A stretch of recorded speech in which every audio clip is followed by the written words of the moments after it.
Hi, welcome to Infusion Health, the podcast. I'm comedian Chris Patrick, a.k.a. Self-Proclaimed Power Man, and I'm here with my co-host and significant other, Rach. Hey, guys. Now, today we have an interesting show. We got, his name is Karl Backstrand, and he's written over 27 books, most of them children's books, but his latest book, Abundance Past, he's written about how to make same-sex relationships work. Now, I'm not... Well, we'll get into it. We'll get into it.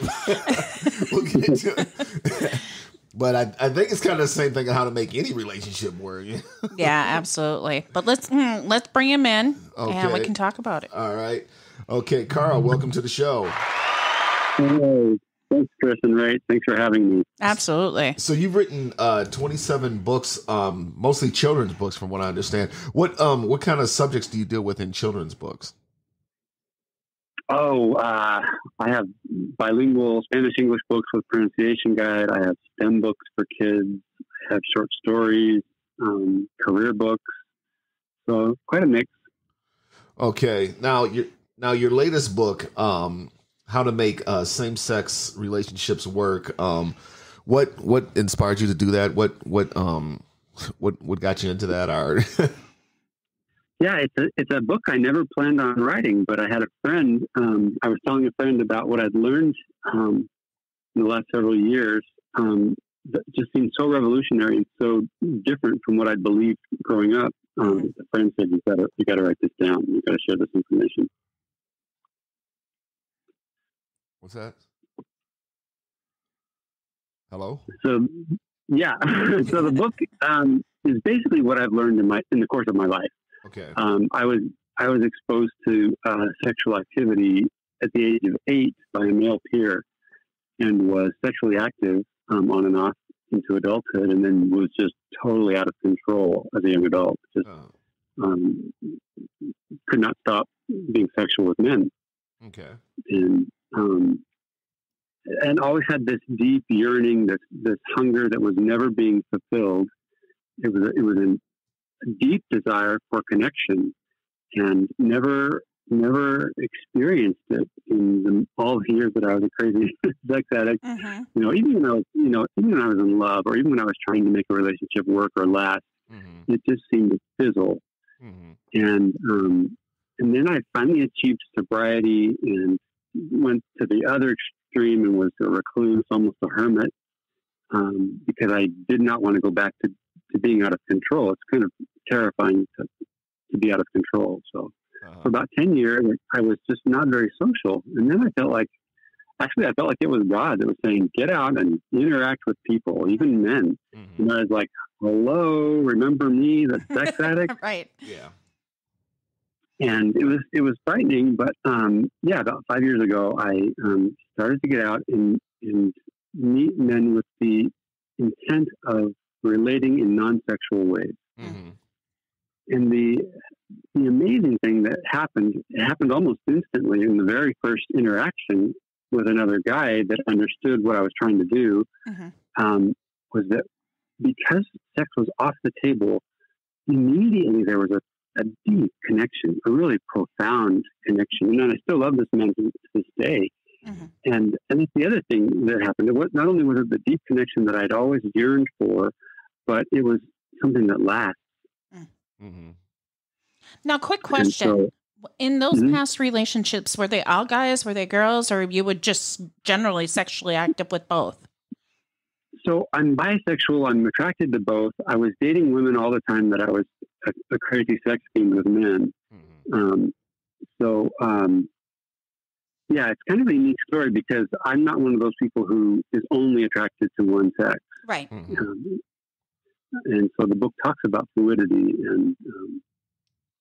and the different kinds of relationships. I believe there are infinite kinds of relationships and ways of relating with people. And so often we get bogged down into this paradigm of, well, it has to look like this, otherwise it's not legitimate or whatever. Well, I think the old school thinking is that, you're married, that's your everything. You don't have friends, you don't talk to anybody, you talk to your spouse about everything. And for me, when I'm ticked off at Chris, I don't want to talk to him.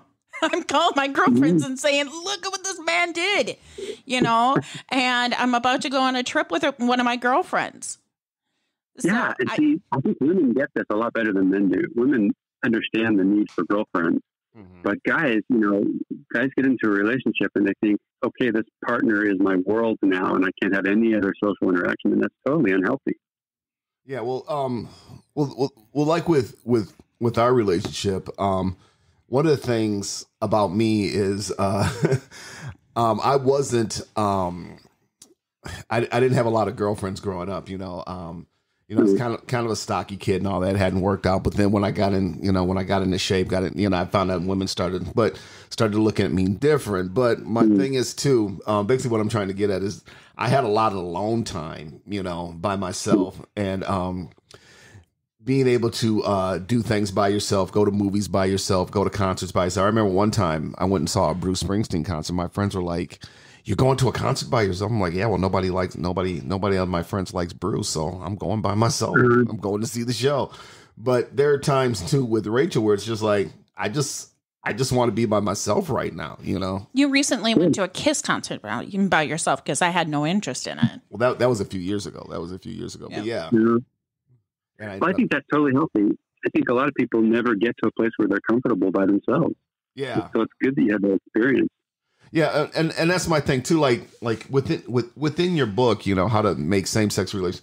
I used to work out at this club, and there was a guy there, an Asian guy there, and you know, we were talking about, you know, different music he likes, and he likes certain, you know, like, you know, Janet Jackson, Madonna, and all this. And I said, "Oh, you know, I came in. What'd you do this weekend?" And he went to this club, which is a gay club here in Minneapolis, and he's like, "I got to tell you something. I think I know what you're trying to say." He goes, "What?" I go, "You're gay." He's like, "Well, how'd you know?" I go, "Well, you tattooed Madonna on your arm." But in talking to him and talking to him about his relationships, I was just like, man, they want the same thing we want. You want somebody you can be with. You want somebody, you know, you want your soulmate. You want somebody you can, and it's kind of the same thing with straight or gay relationships, I think. But correct me if I'm wrong. Well, yeah, I think all relationships are different. For example, like a parent-child relationship is different from a friendship, or different from a sibling relationship or a partner relationship. So there are lots of different kinds of relationships in relating, and sometimes we get confused, and we get confused about how to best relate. And that's where I was for years and years. Is that I thought that a relationship with a guy would look a certain way, and then I found it's actually better if I try it another way. Mm-hmm. And then on top of that, I talked about this first guy that I connected with, had this deep bond with. It happened with the second guy that I connected with. And then a few weeks later, a third guy. And so I went to a friend and I said, "I think I'm a freak because I'm in love with 3 guys." Mm-hmm. And my friend said, "You're not a freak." He said, "Listen, do you get jealous when they hold someone else's hand or hug someone?" I said, "No." He says, "You have learned how the male heart works towards men. And men love men, plural." Mm-hmm. And that was just a huge bomb in my brain. It's like, oh my gosh, I'm not a freak. This is just how men love each other. Mm-hmm. And even straight guys that I've talked to, if they're honest, will acknowledge, you know, they love their wife or their girlfriend just madly, but they also love their buddies in an especially deep and poignant way. Mm-hmm. Well, I understand, you know, like, you know, deep friendship, with your friend, with your male friends, you know, like hanging out and stuff like that. Like people say to me, you know, I've said to people, you know, it's like, there's some things I like to do with guys that I don't like to do with, you know, with girls, you know, like sometimes I like, going to like a baseball game or a sporting event with guys, because that way I can act crazy. I could just be myself, as opposed to being with a girl like, "Sit down, you're embarrassing." You know, I could just let loose, you know. But then there's sometimes with girls, I like to be with, you know, a girl or something like that instead of being with a male friend. Yeah, because there's different energies, all these different relationships and different kinds of relating all contribute to our health. Mm-hmm. And I may eventually, you know, move in with a guy, but it'll have to be someone who understands that he's not going to be my world. Right. Mm-hmm. You know? And how do you have that conversation with somebody else saying, you know what, I love you, but don't get jealous? Yeah. The way I talk about it with other gay men is that we are conditioned while we're growing up to expect our relationship to look a certain way, the partner relationship at least. And we actually are programmed to hurt ourselves if our partner looks at someone else. Mm-hmm. And that's ridiculous. Right. And you, Rach, expressed it well, how it's very important that you get out with the girls or get out with a girlfriend. Mm-hmm. It's a different emotional need that you have that Chris can't feel. Right. Can't feel. And so, so often the world tells straight and gays that your partner has to be your world and there's nobody else, and that's just wrong. It's unhealthy. And I'm not talking about sexually. I'm not saying about sleeping around. I'm just saying you have different kinds of relationships. Absolutely. Mm-hmm. And I think even myself, when I was growing up, I just thought my parents were each other's old world. I didn't see their friends very often. My mother related all her insecurities and all that on me. I was the oldest, and I kind of carried that on. And I'm like, I'm not going to give that to my kids, but how do I not portray jealousy to my significant other? Because I can say in my first relationship, when I started dating him, I was very jealous. We had a long distance relationship, and every single time I was jealous. And me and Chris, when we started dating, had a 3-year long distance relationship. And I'm older, much more mature at this age, never once got jealous. Yeah. So you guys had a maturity to your relationship. Well, I found that. And for me, go ahead. Go ahead. Go ahead. I was going to say, for me, the advantage of not being sexual anymore with men is whoever I end up living with is going to know that I'm not sleeping around, that I'm meeting friendship needs. And there's just, if they get that, then there's just not going to be any jealousy. And, and I would have my friends over. It's not like I would do things exclusively or, away from my partner necessarily. But like you said, Chris, sometimes you just need to be alone. And that's important too, to be alone. Mm-hmm. Well, that's the thing too. When me and Rachel first started dating, I've seen with a lot of my other friends, where they call this love, where they're like, who are you looking at, and this is with men and women, who are you looking at? Who are you talking to? I need to log into I need your login password to your email. I need your login password to your Facebook or your social media TikTok account. Wow. Yeah, I need all that. It's like, well, what do you need that for? Well, if you're not cheating on me, then you have nothing to hide. It's like, well, that's my own personal business. You can't get in that. And I told Rachel when we started dating, I said, if you find another guy you want to be with that treats you better than I, go with him. Go with him. But that's going to cost a relationship with me. If you care about the relationship, you won't play around, and that's kind of our understanding. And we haven't cheated on each other. Awesome. Yeah. A lot of people in my situation, often guys will mistake sexual euphoria for love. Mm-hmm. And because the nature of sexual euphoria is temporary, you're almost guaranteeing that you're going to fall out of love very soon. Mm-hmm. And that's why so often gay guys are just going from boyfriend to boyfriend to boyfriend. Mm-hmm. But this is just like this treasure that I found by taking sex off the table. I found this deeper union in the reaching of someone, and it doesn't fade away like sexual euphoria does. Mm-hmm. Mm-hmm. Well, that's the thing too, because like I said, I see with friends where they want the login to your Facebook, they want your password and all that, and they want to know who's this guy you're talking to, who's this guy you're having lunch with. Well, that's a colleague I work with, and it's like, well, man, I really love this girl. I'm like, dude, that's not love, that's control. You're trying to control her. Mm-hmm. You can't control her like that. Following her around and checking everything she's doing and being that's not love. that's like obsession, Yeah, that's a red flag to run away from that person. Actually, funny thing with me and Chris, he leaves his Facebook open like on our computer all the time. I could care less who's on it.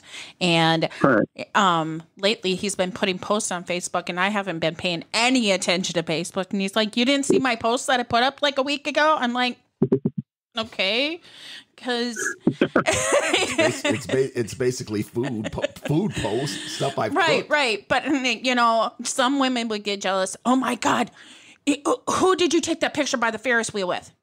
And you'd be like, chill out. It was my cousin. Yeah.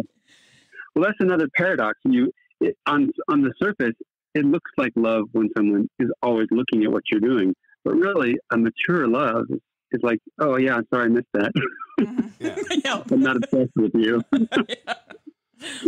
Well, like a lot of people, like when I talk to guys about meeting women and stuff like that, it's like, first of all, you got to put the jealousy thing aside. You can't, like I said, you can't be looking at her phone and going through her phone and finding out what male friends she has on her Facebook or social media, and vice versa. Yeah, and vice versa. You can't be doing that, because you're being obsessed, and when you're being obsessed, you're basically smothering her. And some guys are like that, following. She's at the club with her girlfriends. They come in the club. Come on, you got to go home, and so it's like that's control. Yeah. There's a difference between love and control. Yeah, what's that quote? If you love something, set it free. If it comes back to you, great. If it doesn't, it was never yours in the first place. It was never yours to begin with. But one of the things I want to talk about is like it sounds a lot with your life and being with the different guys and stuff like that. There was one famous guy, and he kind of went through the same thing, and I think that's what ended up killing him in the end was Robert Reed. Now, if you don't know who Robert, if you don't know who Robert, I do. Reed, okay, well, to the listeners out there, Robert Reed was the father of on the Brady Bunch, and nobody knew that he was gay. But after he died, all the papers went that he actually had a daughter, but he was actually a gay man. And the thing is, from the documentaries and stuff I've seen on this, Sherwin Shorts, the guy who created the Brady Bunch, said that he never had one person he was with. He was always with a bunch of different guys and stuff like that. Yeah. And well, correct me if I'm wrong. Was he just not, was there something with him that he just couldn't find the right person? Was he searching for the right person? Was he, Yeah, he's like an archetype of the typical gay guy. I mean, I know there are gays that aren't this way, but so many are where it's, like me, they want the deep connection and they don't experience it in the normal way, the quote unquote normal way of relating between gay men. And so they move on to the next one and move on to the next one. Because like I said, the nature of sexual euphoria is temporary. Mm-hmm. It just fades. Mm-hmm. And so if you think that's love, you're always going to be looking for that.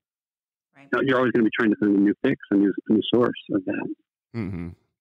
Well, correct me if I'm wrong. I mean, when we're born, we start learning how relationships work from our own parents first. Then we look outside. And then we, when we have parents that are toxic, we're not learning the healthy relationship. When we have parents that are not healthy single. There's healthy single and there's non-healthy single. And when we learn that from our parents, that's our first interaction of how relationships work. Yeah. Yeah, and there's a lot of us that I took 50 years to figure out who I am, what I want, and how to get it. Mm-hmm. And so I think that's part of life is just figuring out who we are and how to relate in the optimal way. Well, that's interesting you say that because I've had male friends where it's like they're with one girl and then they break up and then 2 weeks later it's like, oh, who's that? Oh, that's my girlfriend, so and so. And you see them, they break up with that girl. Who's that? Oh, that's my girlfriend. It's like, it's kind of like we had some guys and some women have this thing where I got to have a boyfriend, I got to have a girlfriend, and they keep getting it's like. And sometimes I've even said that where, you know what, you need to take some time alone and figure out who you are, what you want. Even if you got to write it down, figure out who you are, what you want, and then go accordingly, I think you're so right on that, Chris, because I think in between, especially really long relationships, you're adjusting yourself in that. So you need to spend time alone to readjust yourself and find out what you really like. Yeah. Yeah, the kind of person who can't stand to be alone always has to have someone with them. Yeah. Is putting off the development that we all need. Yeah. Yeah, and that's the thing too, is because it's like, some girls like, I gotta have a boyfriend, or I gotta have a girlfriend, or I gotta have a boyfriend, I gotta have a girlfriend. It's like, well, what exactly I are you have to have somebody for? on my side. What exactly are you looking Yes. for? And then we go to another way where, this girl slashed the tires on my car. This girl broke the windows on my car. This girl set my house on fire. It's like, well, maybe you need to look at some of the girls you're attracting, And take some time to heal yourself from all that. Yeah. If you're relying on someone else to give you worth, it doesn't mean anything, because alone you need to have worth in yourself. Mm-hmm. But what does that come from? Where a guy or girl are looking for that other person to give them that self-worth? Is that from growing up? Is that from? Yeah, it could be a lot of different things. If they were made to feel like they were of no use or value in the home, and then they find someone who seems to value them, and then that feels great, but that's not really the source. That other person isn't really the source of their value. Mm-hmm. They need to be able to see that themselves. Mm-hmm. Yeah. Mm-hmm. And when so what would you suggest for somebody like that to take some time to themselves, or trying to figure out themselves, professional help, or all of the above. Yeah, really. I mean, and maybe go on a break from being in relationships. If you're a serial dater, maybe go on a break. And it can be terribly awkward and lonely at first, but you need that alone time to figure out who you are, to understand that you do have worth regardless of anyone else on the planet. Mm-hmm. Mm-hmm. Well, what about, we haven't talked about this. What about people who, and I'm not talking people that are asexual. I'm talking to people who are straight and who are gay, who just like, I'm just not dating anybody right now. I'm focusing on this. I'm working on my career. I'm just not trying to have a relationship right now. What about those people? I think that's healthy. Yeah. Yeah, I think that's good, unless that's your pattern for like 30 years, then you're avoiding something. Yeah. Yep, absolutely. So you've written 26 other books besides this one. Were you always into school? Were you always like, yes, this is what I want to do. This is my path? Yeah, it's funny. As a kid, I didn't like to read or write. But I got the measles when I was like 8 or 9, and my grandmother bought me a chapter book called Bicycles and Oracle Mystery. And I was totally transported. And I was like, okay, books can be fun. So then I was like, textbooks boring, Mm-hmm. But yeah, in college, I took journalism for my undergraduate degree because it was short, not because I wanted to be a reporter. But then I really loved learning how to write. And then I started getting bombarded with story ideas. And yeah, ever since, I just have a stack of story ideas I'll never even get to, because there's so many. That's kind of like Prince always was, though, having bolts and bolts of music that he wrote. Oh, yeah. Yeah. I talk to other writers, and when they talk about writer's block, I just can't identify it. I've never been in a place where I don't have anything to write. That's truly a blessing. Well, that was one of the things I saw a documentary on Woody Allen, and one of the ways that he does is, like, once he completes a movie, he's already at the typewriter writing another one. He just keeps moving like that. Yeah, some of us, it's a blessing and a curse, because you're like hounded by it. Like, the ideas will jump me, they'll attack me, ambush me. But it's nice. It's nice to have a purpose. Yeah. Well, like, I'm not a writer, but when I was doing stand up, sometimes I couldn't think of anything funny, and I went through those times of blocks. And what I found out is that just if I see something kind of remotely funny, write it down, and then I just had to focus my mind on other things, watching TV, going out and playing golf, and then all of a sudden I'd get these writing spurts where I start writing this down. I started writing this down. And I learned that to take advantage of these spurts, because when you get all these ideals coming up, boom, boom, boom, when you do get writer's block, you can always go back to this and go, okay, well, hey, if I change this and change this, could I work it like this and work it like that? Yep. I'm just like you. I'm constantly writing things down. the things that inspire me. Yeah. Because that was one of the things with Rach, because she's like, you got a pen here.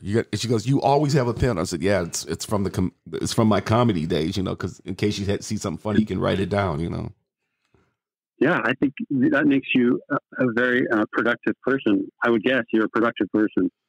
I try to be. Oh, yeah. I'm telling you, Karl, this is a rare occurrence that I can actually nail him down for it. Yeah. That's me. I'm always walking around with a pencil or a pen.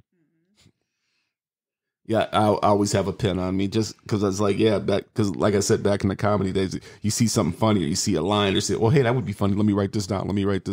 Yeah, in fact, last night I was digging through his pockets. He's like, what are you doing to me? I'm like, I know you have a pen. Yep. That's funny. Yeah. But it's gotten to the point to where it's like, when I don't have a pen, I'm like, where's my pen? I need a pen. Yeah.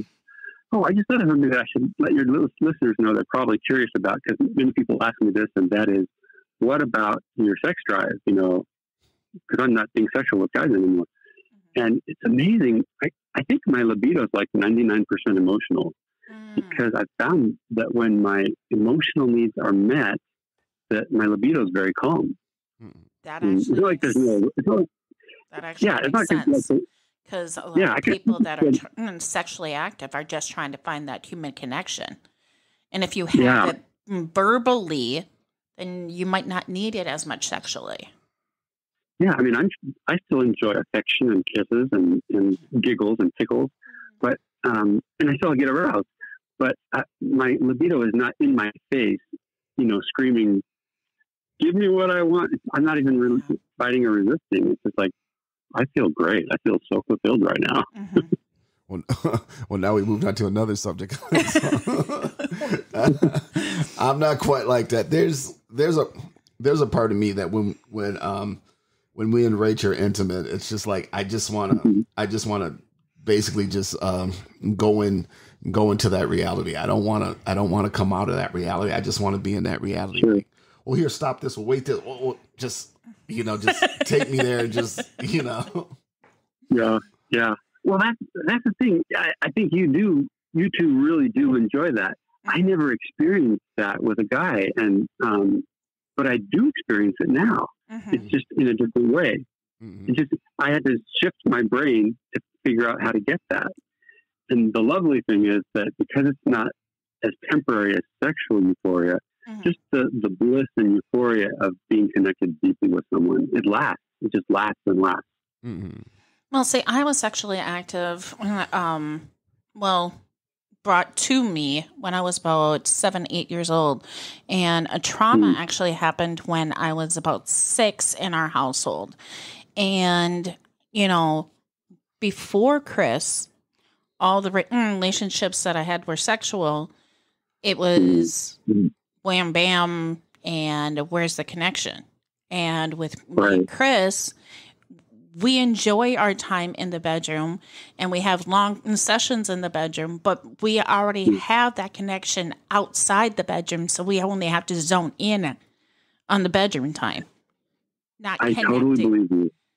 Yeah, I think that makes perfect sense. And I think a lot of straight couples at least would acknowledge that the best part of their relationship is just their being united, not necessarily the sexual orgasms, which they still enjoy, but that they're united in so many ways. Well, see, like a friend of mine, a really good friend of mine, he, when we were going out and we were hanging out back in the day, he was with one girl, being intimate with one girl, then being intimate with another girl, then but then after the intimacy, he was like, just basically throwing them away at the wayside. And it took me a few years to figure out, it's like, you're a hunter, you're kind of like a hunter, a fisherman, you catch and release. And it's not the thing of being with somebody for you. It's the thing of, you just want to get them, be intimate with them, then throw them away. You're more in for the hunt. You're not in it for a relationship Yeah. Well, sex feels good, and it's really easy to believe that that's the ultimate. But I think people who are in a mature relationship for a certain period of time find that there's a deeper union in something. It's not that they're going to throw sex away, but that their union is the really fulfilling thing about it. And I have to be said, I have to throw the girls under the bus too. And men are not just the only ones that are the hunters out there. Oh yeah. Oh yeah. Oh yeah. So there are definitely women out there that are hunting just as well. Oh yeah. Yeah. You got their phone numbers? No. Thanks. Leave it to me tomorrow, packing your bags tonight. I'm kidding. Well, Karl, this has been an interesting conversation. If somebody do you got a website if somebody wants to find your books or whatever? Sure. Probably the easiest way to find my books is Google Karl Backstrand, Karl with a K, Beckstrand. I'm on Amazon and Walmart. Okay, and then Rachel will have that in the show notes. Show notes. Yep, he will text it to me. I'll throw it in the show notes. Okay, and Karl, thanks a lot for calling. Thanks a lot for being on the show. This was definitely interesting. And thanks for having me. And like I said to people, this what I found out is that, gay love and straight love, it's kind of one and the same, and kind of people are looking for the same thing. They're looking for that connection. They're looking for that person they care about. They're looking for that soulmate, and that's within both. And, everybody needs love. Grab Karl's book. He'll give you some information. Yeah, because trust me, there's... well, don't be surprised if it happens a different way than you expect. Yeah. Well, as John Lennon said to Brian Epstein, there's enough hate in the world, so... Mm-hmm. And I'll let Rach close us out. All right, you guys, we've come to an end. I am appreciating all these listeners being patient with us. You guys are enough all by yourself, but if you want to go find that one, find it in the healthiest way you can. Have a great one. Take it easy.